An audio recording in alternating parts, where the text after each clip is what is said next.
संकल्प को पूरा करने के लिए जहानाबाद में भी कैसे जीते, इसके लिए हम लोग लगे हुए हैं। और हम आपके माध्यम से कहना चाहते हैं कि जो उत्साह ग्राउंड पर है लोगों के बीच में जो है वो बहुत ही अच्छा है और हम लोग ये सीट जीतने जा रहे हैं, इसमें कहीं पर कोई शंका नहीं है।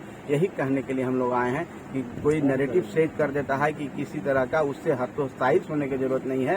ये सत्य बात है कि दिखता कुछ है लेकिन ग्राउंड पर है। और 40 के 40 पिछले बार भी यहाँ पर ऐसा लग रहा था, लेकिन जीत किसकी, एनडीए की हुई। आज भी एनडीए की जीत होगी। यही कहने के लिए हम लोग अपने कार्यकर्ताओं के बीच में आए हैं और बैठे। अभी मंत्रियों की कई टोली आई हुई है, यहाँ भी गिरिराज सिंह और सम्राट चौधरी भी आए थे। गिरिराज सिंह ने कहा कि बतासा के लिए मंदिर नहीं तोड़ना है, किस पर इशारा था, कुछ पता चल पाया? देखिए, निश्चित तौर पर है, चुनाव है तो सब लोग आएंगे ही। और हम लोग पूरा देश मोदीमय है और सब जितने भी माननीय मंत्री हैं, चाहे एनडीए के दिल्ली सरकार के मंत्री दिल्ली के हों, चाहे यहाँ सब केंद्रीय मंत्री हों, सब लोग लगे हुए हैं। सब समाज के हर तबके के लोग लगे हैं। जितनी पार्टियां गठबंधन में है सभी पार्टियां लगी हुई है। और निश्चित तौर पर उनका जो कहना आदरणीय गिरिराज सिंह, जो हम सब कि बड़ा लक्ष्य अगर प्राप्त करना है, अगर भारत को वो भारत बनाना है, वो जो गौरवशाली इतिहास था उसको प्राप्त करना है, तो हम छोटे मोटे झगड़ों में चाहे छोटी मोटी परेशानियों को भूल जाना चाहिए। और बड़ा लक्ष्य, एक लक्ष्य है कि आदरणीय नरेंद्र मोदी जी को तीसरी बार प्रधानमंत्री बनाना है, देश को आगे बढ़ाना है। तो उस लक्ष्य को प्राप्त करने के लिए और जो संकल्प हमारा है 400 पार का और 40 सीट बिहार में, उससे पीछे नहीं हटना है। वही संकल्प के लिए छोटी मोटी चीजें जो आपसी मतभेद हो सकता है, किसी के साथ कोई परेशानी हो सकती है, उसको भूल करके हम लोग को वोट देना है तीर छाप पर यहाँ 1 तारीख को। ये उनकी कहना। एक और सवाल है, खटाखट बड़ा चर्चा में है। राहुल गांधी के बाद अब तेजस्वी यादव भी उसकी चर्चा मंचों पर कर रहे हैं।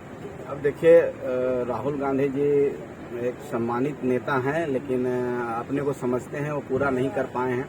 और हम समझते हैं कि इसी तरह से करते रहे। अपरिपक्वता का एक संदेश उन्होंने दिया है और उनसे जो सीखेगा उसी तरह से अपरिपक्व होगा।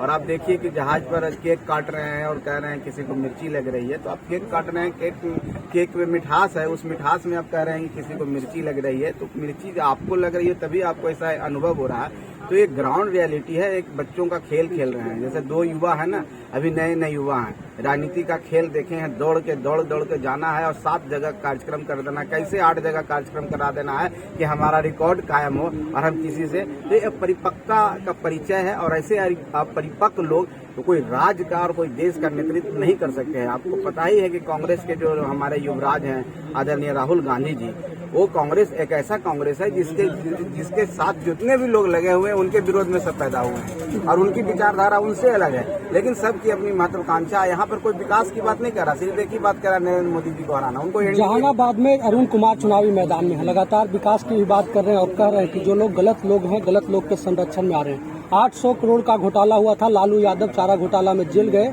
लेकिन 8000 करोड़ का घोटाला हुआ है, नीतीश कुमार को जेल में रहना चाहिए। देखिए, उन पर हम ज्यादा टिप्पणी नहीं कर सकते हैं। हम इतना ही कहेंगे कि आदरणीय नरेंद्र मोदी जी के पक्षधर वो भी हैं। कुछ दिन पहले ही वो यहीं पर थे और किसी कारण से उनको टिकट नहीं मिला, तो आप एक दिन में आप विरोध करने लगे। तो एक व्यक्तिगत कारणों से हमको लगता है कि जो बड़ा मोटिव है उसके पीछे नहीं जाना चाहिए। वो चुनाव लड़ रहे हैं, चुनाव मैदान में हैं, उनका हम सम्मान करते हैं। लेकिन हम आपके माध्यम से यहाँ की जनता को ही अपील करेंगे कि इधर उधर भटकना नहीं है।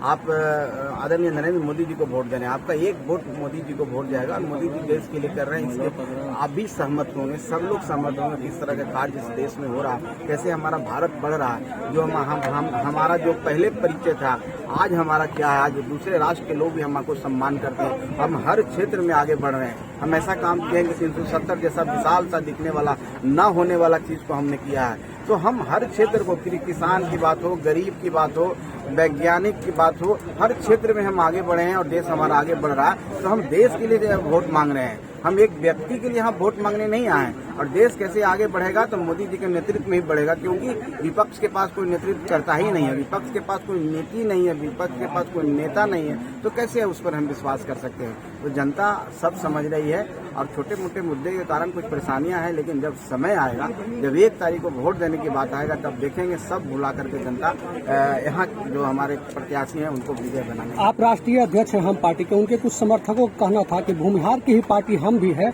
और अभी जब भूमिहार की सम्मान की लड़ाई जब जहानाबाद में अरुण कुमार लड़ रहे हैं तो जीताराम मांझी विरोध में आ रहे हैं। देखिए, ये आप उनके समर्थक यहाँ विरोध करेक्ट कर हिंदुस्तानी अवाम मोर्चा सेकुलर कोई कास्ट बेस्ड पार्टी नहीं है।